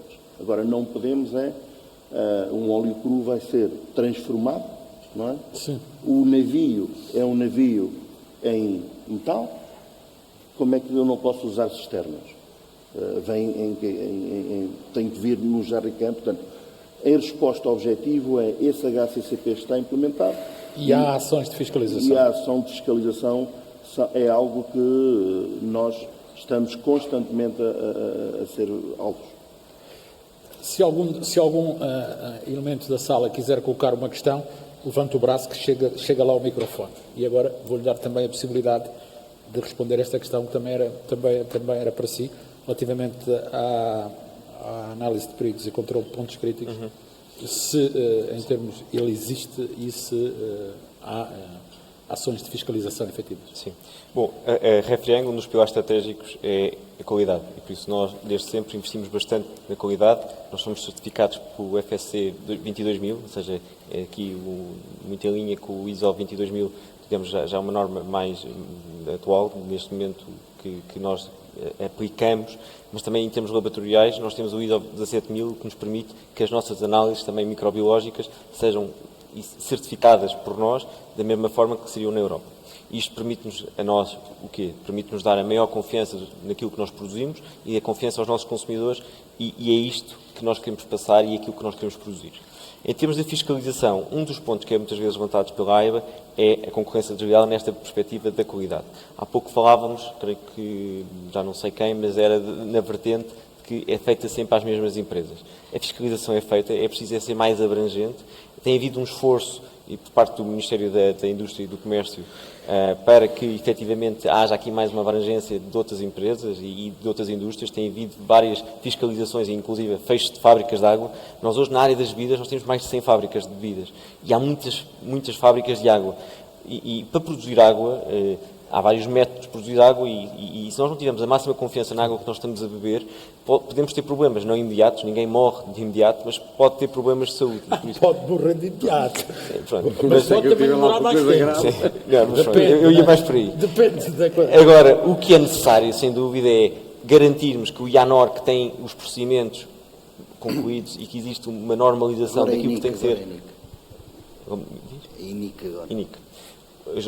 Há pouco tempo, e que efetivamente haja aqui as normas que se possam aplicar de uma forma transversal, neste caso as águas, e aplicando a água, se tiver um problema microbiológico, pode dar problemas sérios em termos de saúde e pode ser um problema de saúde pública, e por isso, e num país em que hoje não temos água ainda canalizada de uma forma abrangente e por isso a água engarrafada é um bem básico, ou seja, eu muitas vezes defendo que devia estar na cesta básica porque a água hoje neste país é engarrafada, é um bem da cesta básica e por isso é fundamental que haja um controle nestes produtos alimentares muito elevado e principalmente não só com a HACCP, mas todas as perspectivas, inclusive análises microbiológicas a todos os produtos e também de rotulagem, que os produtos que estão dentro dos conteúdos bate com aquilo que está no rótulo e tem havido, de certa forma, um esforço, estamos melhor do que estávamos, agora é necessário continuar e é fazer o trabalho que tem vindo a ser feito. Estamos a andar, como estão a ver, estamos todos de acordo que estamos melhores do que estávamos, isso é bem importante, que há aqui um caminho que está a ser traçado. Isso não há comparação. Não há comparação. Já tenho ali uma opinião, pedia só que, como não temos, como já disse que não temos imagem, identifique-se e faça a pergunta ou faça a declaração. Está a ouvir-se? Sim. Ouve-se bem. O meu nome é Fernando Barros, estou aqui na qualidade de dono da Angovidro, que é uma indústria de transformação de vidro. Eu gostava, primeiro, de dar os parabéns, porque isto está a correr muito bem. Foi muito interessante a apresentação da KPMG. Foi muito interessante também a apresentação da Apex, creio eu. E é muito giro também a forma como os assuntos estão a ser discutidos de uma forma inteligente no painel. Mas há uma coisa, para quem está a ver isto de fora, que é óbvia, é que se estamos todos de acordo que a indústria deve ser feita e conduzida pelo setor privado, se estamos todos de acordo que há a intenção clara do Executivo em apoiar a diversificação da economia através, nomeadamente, da indústria, se estamos todos de acordo que a indústria, para ser sustentável, para crescer e para ser competitiva no mercado internacional, tem que crescer, tem que ganhar massa crítica. Se estamos de acordo, por outro lado, que o setor do comércio ainda é suficientemente forte para impedir que sejam feitas efetivos controlos e reduções das importações que penalizam o crescimento e a capitalização das empresas industriais. Mas estamos de acordo quanto a isto tudo. O que é que me parece aqui que existe? É que existe, com toda a clareza, uma intenção estratégica do Executivo de fazer crescer a economia através da sua diversificação, tendo como um dos pés um dos suportes dessa diversificação a indústria. Por outro lado, temos a indústria que tem gente e tem projetos com grande categoria e de grande expressão e de uma forma crescente. Mas vê-se que não existe diálogo efetivo entre o que é declarado pelo Executivo e o que é pedido pela indústria para que a deixem trabalhar, para que a deixem crescer. A pergunta que faço ao painel, eu tenho uma proximidade relativamente grande com o Luís Diogo, mas faço a todos, é até que ponto é que a indústria a indústria verdadeira, portanto a indústria que transforma, tem processos industriais, transforma matérias-primas em produtos finais, é que se está a organizar para verdadeiramente criar canais de diálogo profissionais efetivos que permitam ao Governo ter um ganho de conhecimento que se vê que não tem dos assuntos da indústria que só beneficiam a aplicação da sua estratégia de crescimento da economia. Portanto, estão ou não a ser feitas diligências e está ou não a indústria a organizar-se para ter um diálogo positivo de apoio ao Executivo para que permita ao Executivo ter mais instrumentos para deixar a indústria crescer como deve e pode. Olhando para trás, deixando só aqui uma ideia, foram deixadas algumas, estudem, isto também é para o Executivo, o que foi o crescimento da economia de Angola de 61 a 74. Estudem, porque é o maior período de crescimento da economia baseado na agricultura e na agroindústria e indústria. Estudem, não é difícil. Obrigado. Ora, Luís Diogo, já te indicou para responder, ou seja, para dar a tua opinião, o que é que está a indústria então a fazer para que haja este reconhecimento? Eu penso que o Fernando tocou num aspecto importantíssimo. Nós estivemos aqui a falar, todos nós, de dificuldades e de algumas oportunidades também, mas obviamente que tem que existir aqui um veículo, um veículo que leve as nossas preocupações e que possam ser passadas ao Executivo de forma clara, e as pessoas, digamos, que estão do outro lado e que têm a capacidade e o dever de simplificar e de nos ajudar, percebam efetivamente o que é que se passa. Portanto, está aqui em causa, digamos, o tal veículo que eu falava. E o que é que eu posso dizer relativamente a isto? Eu, enquanto representante da Fábrica Metal, represento também a AIMCA, a Associação dos Industriais de Materiais de Construção. Tenho aqui um outro colega do painel que também está nesta associação. E nós, no nosso setor, estamos-nos a organizar, efetivamente, quer por via da normalização, quer por via de outras iniciativas, nomeadamente, a nossa pretensão que Angola tem que ter, face aos desafios que todos estamos a passar e as oportunidades que estão a criar, Angola tem que ter uma confederação da indústria transformadora de Angola. Tem que existir este totalmente apartadizado, portanto não tem que ser um órgão tipicamente privado, portanto apoiado pelas empresas, pelas indústrias, e que seja devidamente constituído para que seja o elo de ligação com o Executivo. Porque não pode ir a Fábrica Metal falar de um assunto, não pode ir a referente falar de um outro assunto. Este tem sido o modus operandi e isto, ao fim e ao cabo, não tem trazido os resultados que todos esperamos. Portanto, respondendo ao Fernando,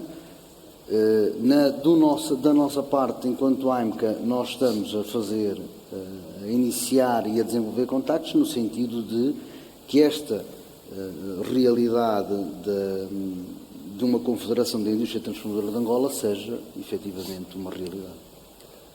Tem alguma questão a acrescentar? A vossa associação é uma associação bem organizada, pelo menos sim, com alguma exposição. Sim, ou seja, eu podia dar aqui o exemplo e também respondendo ao Fernando, eu poria a resposta em duas vertentes. Uma vertente setorial, no caso das bebidas, nós temos a AIBA, que é a Associação dos Industriais de Bebidas de Angola, que é organizada e onde estão Também é presentes... fácil, não é?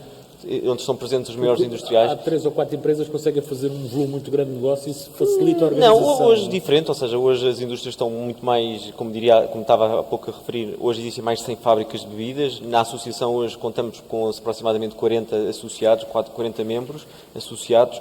Contudo, e estes 40 membros, claro que depois existe um núcleo que acaba por levar os temas e que depois trabalhamos muito em sintonia. O que há é também uma auscultação muito grande por parte do Executivo da tutela, o Ministério da Indústria e do Comércio, com quem nós frequentemente conversamos e podemos colocar estes temas. Trabalhamos muito próximo com a AGT, ou seja, onde colocámos o tema do IEC e onde houve um trabalho conjunto. O que eu sinto é que, de certa forma, hoje os temas já não são expostos pela Refriango, pelo Grupo Castelo, por empresas em nome individual, mas sim são expostos pela AIBA e há aqui uma consonância dos temas. Isto numa perspectiva setorial e, por exemplo, no tema dos seus fiscais, que há pouco era-me colocada a questão, é um dos temas que nós temos vindo a debater atualmente. Estamos a trabalhar enquanto AIBA, com a GTE, com a AIA, ou seja, em conjunto, para encontrarmos aqui... Já agora, bota a minha curiosidade. Vai mesmo arrancar e vai mesmo arrancar nos refrigerantes e nas cervejas? É algo que ainda não podemos confirmar, ou seja, estamos em conversações. Tivemos uma reunião a semana passada com a Sra. Ministra das Finanças, a semana passada. Vai haver uma nova reunião na próxima semana com a Sra. Ministra das Finanças, onde há um trabalho que está em curso entre a AIBA e a AGT para apresentar aqui uma proposta e para haver aqui um alinhamento e perceber o que é que são os pontos positivos, os pontos que não estamos em consonância e para depois haver aqui uma abordagem.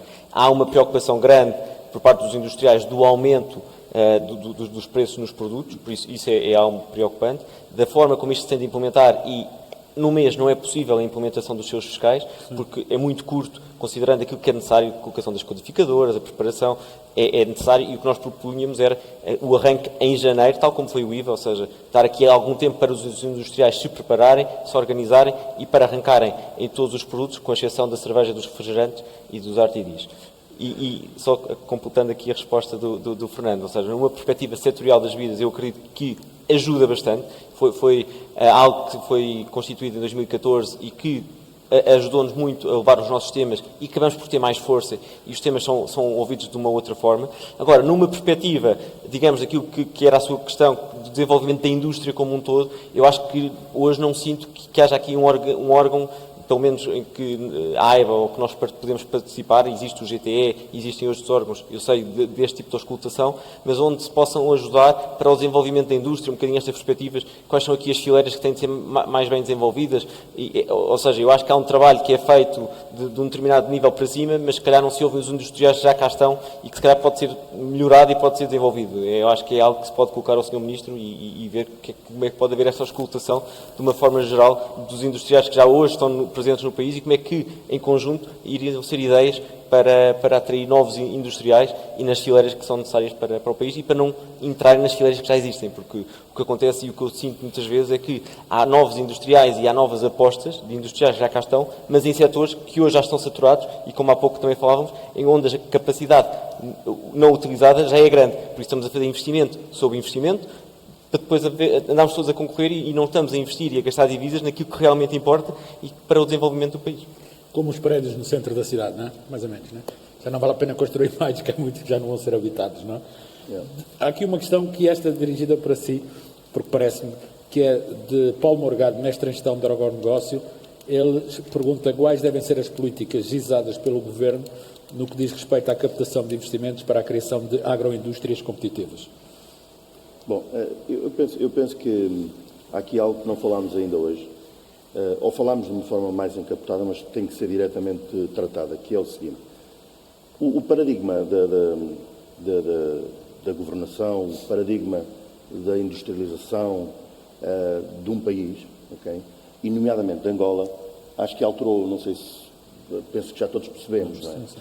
E o sinal hoje é, digamos, a criação dessa indústria, o desenvolvimento dessa indústria está a ser dado aos privados. Os privados têm que fazer com que as coisas aconteçam. Sim, sim. E isso é algo que está bem presente, pelo menos, naquilo que diz respeito ao agronegócio. Portanto, eu lembro-me que há uns anos, num outro país, estarmos sempre a falar do governo e das políticas e disto, e não se saía daquilo nos anos 80, nesse dito país, todos percebem que é Portugal.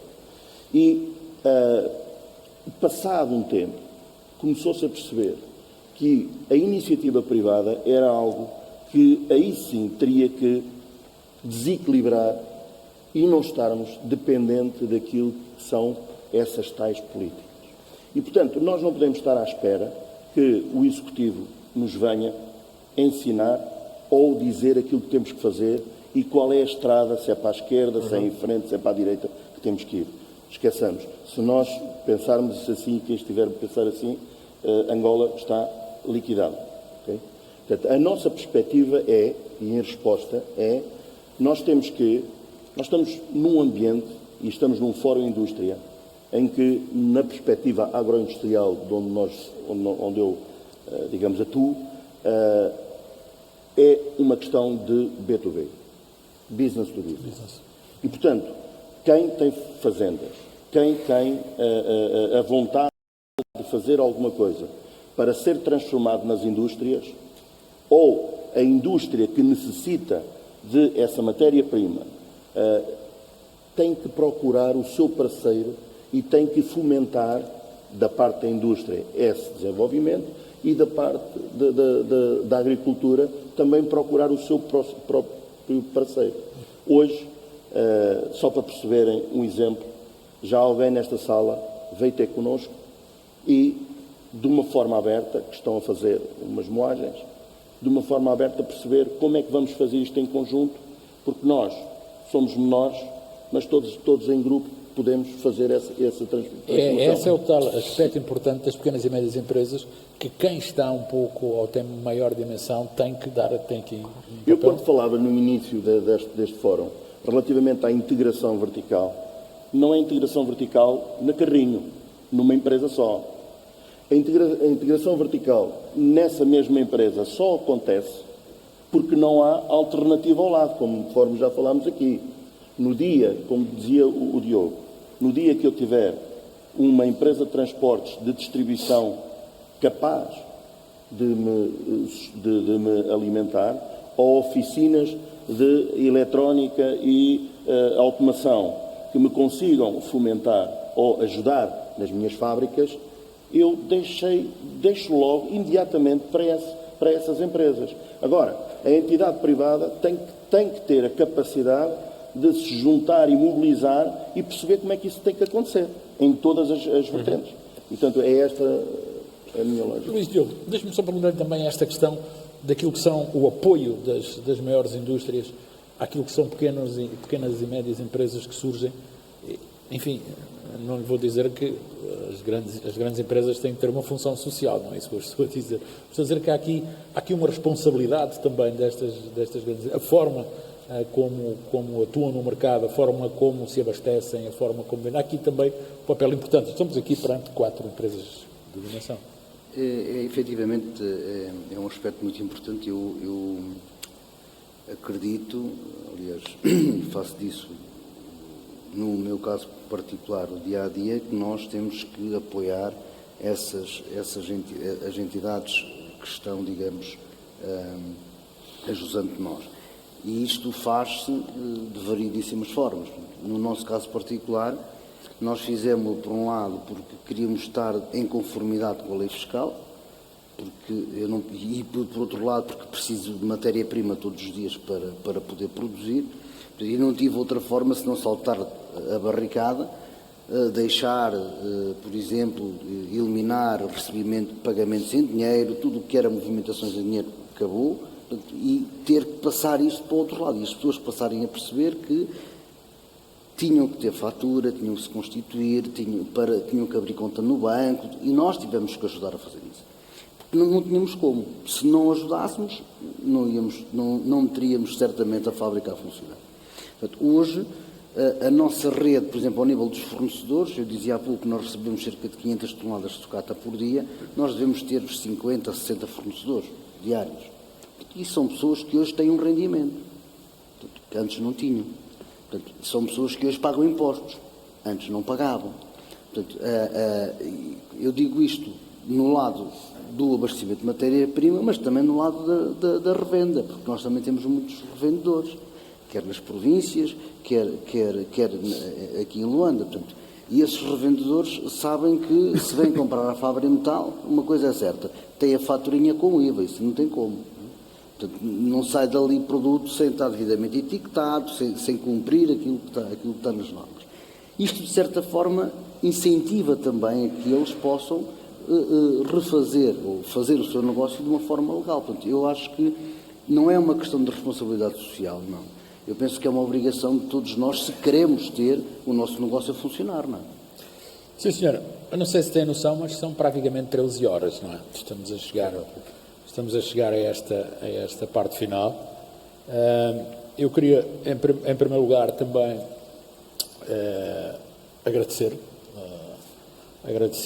ao Rui Pinto, que era o único que eu ainda não conhecia, tive muito prazer. Jovem ainda. Promissor. Ao Décio Catarro também por ter estado aqui connosco, Diogo Caldas mais uma vez pela sua disponibilidade, tal como o Luís Diogo também.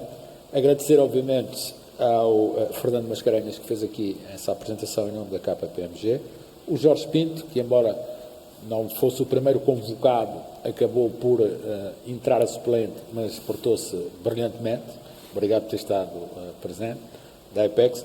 Agradecer, obviamente, também ao Ministro Vítor Fernandes, que posso-vos dizer que está a ver, já recebi aqui informação neste sentido, pelo facto de ter, mesmo estando fora, ter feito a sua declaração e ter, no fundo, lançado este fórum, e dizer-lhe que nós vamos manter este formato do Fórum Indústria. Para o ano vamos ter o terceiro. Este ano vamos ter ainda aquilo que é, dentro da nossa programação, vamos fazer 4 fóruns. Este é o primeiro deste ano, Fórum Indústria. Iremos fazer o Fórum Banca, o Fórum de Seguros e também o Fórum de Telecomunicações. Posso deixar uma sugestão? Pode, sim, senhor. Descentralizar seria uma hipótese? Vamos falar sobre isso, ir fazer ao Benguela ou ir fazer lá ao Lubango, pois isso será uma conversa que poderemos ter. Não me parece, assim à primeira vista, parece-me muito bem. Okay. Agora, depois, é as tais questões das estradas, dos caminhões, a mim parece-me bem. Mas assim sofre um bocadinho também. Ver como é que os outros sofrem. Assim, à primeira vista, como é que dizer, visto de cima, é como alguém diz, visto de cima parece muito bem. Depois na estrada, mas vamos certamente fazer isto. Também, enfim, agradecer àqueles que estiveram envolvidos neste fórum. Dizer que, em termos de expansão, possivelmente este ano poderemos ter uma novidade grande relativamente a um 5º fórum que pode fazer parte da nossa programação. No momento certo falaremos. Agradecer a todos aqueles que compram um jornal. Não é àqueles que leem, é àqueles que compram um jornal. Vou repetir. Agradecer a todos os que compram um jornal e que permitem que nós continuemos, enfim, de pé. Relativamente àquilo que é o nosso próprio desenvolvimento, aquilo que a gente promete é continuar a fazer este tipo de abordagem e este tipo de jornalismo, obviamente que sempre feito com questionamento. Nós somos de questionar as coisas, somos positivos também, como vocês sabem, mas somos às vezes um pouco verrinosos, não é? Mas isso tem a ver com as circunstâncias também do nosso país. Por isso, ia convidar agora o José Seferino para fazer, presente à AIA, para fazer a sessão de encerramento, mas em nome de expansão de toda a sua equipa, mais uma vez, muito obrigado por terem estado presentes, muito obrigado às empresas que apoiaram, muito obrigado a todos os que estiveram ligados a ouvir-nos, e então José Seferino fará o encerramento deste segundo fórum.